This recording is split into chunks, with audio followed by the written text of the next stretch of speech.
to check for cancer. In fact, some cancers you can check for yourself, like women, breast cancer.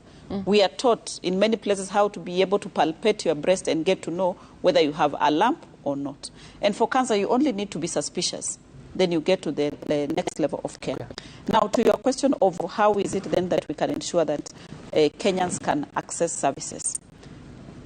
One, we must acknowledge as a country that the cost of treatment of cancer or just care for cancer, the inputs themselves and everything that goes into treatment for cancer is not pocket change. It is quite expensive. Right. And we were looking at the numbers. Dr. Meli here has said that we need about 600 million to set up one center. So it is not possible that we can put centers all over. But as a national strategy, we have regional cancer centers. And so far we have 10 of them. We have so far managed to do, we have a plan for 10. We have so far managed to do 3 of them. 2 extra ones are about to be done, like we have for Meru, that we should be able to work on it. Okay. Because the equipment is on the high seas. Once it arrives, we should be able to install it. Then Nakuru, we are going to beef it up.